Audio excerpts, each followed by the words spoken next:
Waan gaafii nattumi tokko dinnicha koo aramaan singaafachuu barbaada. Dinnicha aramaa jira. Dinnicha koo aramataa dinnicha koo naa gugurdatteetti. Waaqayyo faagalatu dinnicha koo aramaan musnittaa saataa jira. Angaafii naatti uume tokko maayidha seetan. An Oromoo gaafa ta'u sobadha. Ani wannoommoo gaafa ta'u warra kaanimmoo gaafa ta'u dhugaadha ajettanii too fudhattu. Fakkeenyaaf an ofitti qabachuu, ofitti hammachuu, ofitti kunuunfachuu maaliif dadhabna? Ani kana dhachuudhaan nattu maara wajni jira garuu wajni ijoollee adaraa keessatti ifama siniin jechaa jechuudha. Maaliif an ofitti qabaati, ofitti kunuunfataati, waan ofii dhugaadha jedhanii yoo fudhatan maalidha? Walumayyuu soba ta'uu baate namatti dhufanii waan kun ikkoo sirrii miti, waan kun waan dhugaa miti, mee kanaaf jettanii maaliif ofitti qabdanii ofitti fudhattanii in ilaaltan? Anamma fakkeenyaaf ani gara keessanitti fidu waan simmiidhu gonkuma sinitti himu, waan isin miidhaa sinirra geessisu sinitti himu. Tokkoffaa maalitti koomantii jechuudha. Ijoollee mana maadaamirraa karaa birrii itti saammatanii jette. Maal karaa mana maadaami Abiibaa nama fakkeenyaaf waa'ee manaa irratti naasofti, waa'ee fuudha irratti naasofti, waan meeqa irratti naasofti. Anjiru garuu ijoolleen keenyadha achi. Annaqee tikkeetti meeqa kutatee, tikkeetti 100 meeqa kutatee, mana kanarratti illee caarataa meeqa hangalaa oolan isaani. An keenya gaafa ta'u garuu sobadha. Ittiin nama irraa nyaachuu fi namarraa fudhachuu barbaaddaniiti malee, ittiin namarraa nyaachuu barbaaddaniiti malee dhugaa miti. Maaliif jedhama? Anshi akkamitti dhugaa ta'ee inni kun immoo akkamitti soba ta'a? Andoo maalan akka yaade beektu? Maalan akka yaade aarii keessanii akka dinnicha koo buqqifne bicha. Maal akka yaade beektu?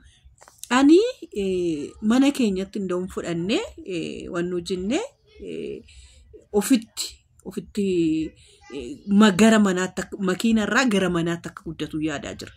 Manumayyuu amma fakkeenyaaf carraadha. Warra nootoriitiif soba jennaa. Warra nootorii dhaggeeffatuuf, warra nootorii fudhataniif isaaniif soba jennaa. Nootorii akka nootorii kutuu jechuudha. Bar carraa kutuu nootorii kutuu jechuudha. Akkasumadha. Odoon argin odumallee jalqaba isaallee argin maaliif soba jettu yaa ijoollee keenya? Maali yoo ol guddifne? Maali yoo ol jajjabeessine? Qarshii 3,000 ilma odumallee soba ta'eeyyuu jechuudha. Oduma sobumallee ta'ee ilma Oromooti. An dhufee firkoottaa waliin guddannaa, waliin waan akkasii kana jalqabnaa jedheetoo an fidee dhufee ilma Oromooti. Mucaa koo akkamitti akkas ta'a? Dhugaan saammamidha.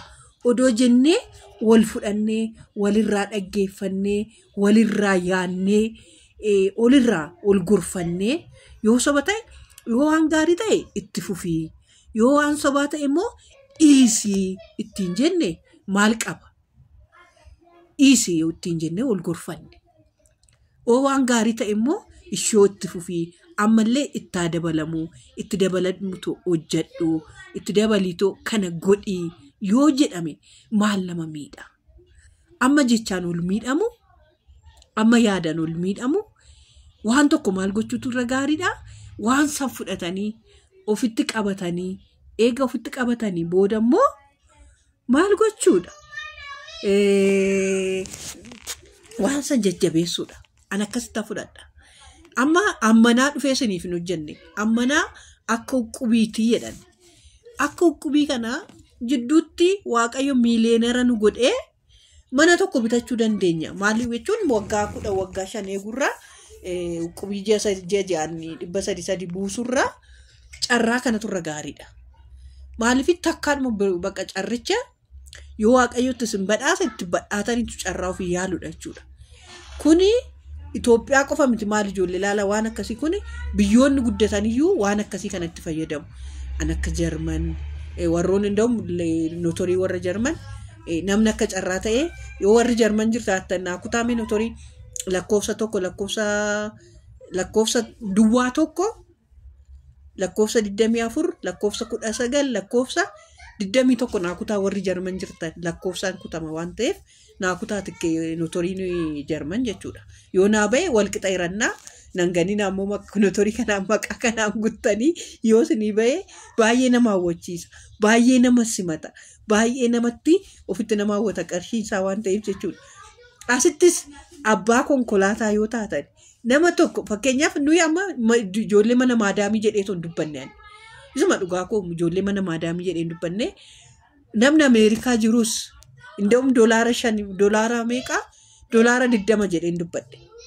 Doolaara 20 jedhee dubbadde yeroo 15 doolaara 20 obboleessa keetiif obboleetti keetiif ijoollee obboleetti keetiif doolaara amma kanaatti makiinaa bittee raayidii wajjin hojjetate carraatti yaalteef sapiraayizii goota yundom gaafa bahee fi dhaqee fudhadhuttee sapiraayizii goota carraa yaalaa carraa notoriitii jedhe malee carraa wannuun jenne kanaafi sobadha mana maadaamii maqaa ijoollee mana maadaamii ani baay'een jaaladha qimamoota koo dhugaa siniin anas ga'e waan ta'eef isiniin nama sin tuquyyuu ani hin fe'u. Eenyu sattu jechuudha maaliif nama qarshii keessa nyaatu dhiistu nama maadhaan illee sin tuquun barbaadu baay'een sin jaaladha baay'een sin kabajaa baay'ee dhugaa jechuun waan isinii godhu wallaala malee waan mana koo keessatti illee na fayyade waan isin itti fayyadamtan isinitti himuu barbaada malee akka isin jalaa miidhamtan hin barbaadu akka namni sobaan sin nyaatu hin barbaadu suma dhugaa koo isiniin jedha maaliif isiniin kaa utubaa keenyadha isin. Warra kaan irra sintu dhugaa rabbii viidiyoo keenya nuuf laalee amma ji'a 3 isaa ta'u ji'a 4 isaa ta'u akka doolaariin anaaf naa kaffalu wannaa godhaa jiru sinidha dhugaa rabbii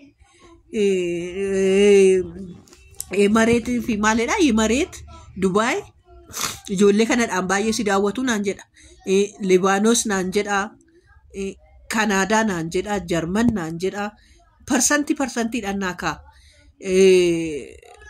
Austraaliyaa dhalle nama sadiitu na ilaala.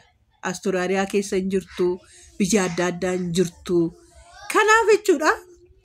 Kanaafiyyuu isin raawwannoo ichaatidha. Ani isiniif yaadaatidha malee daawwattoota kootidha. Isiniin efani. Isinidhaan akka nama ta'us akka dhaabadhu sanna godhaa jiru isinidha. Wacni alaa galaa jiru kaa yaa wala keessa dukkana wannoo keessaan haramaa jira. Wacnis jiraate kaa namuuf kalchaatuma dhagaa.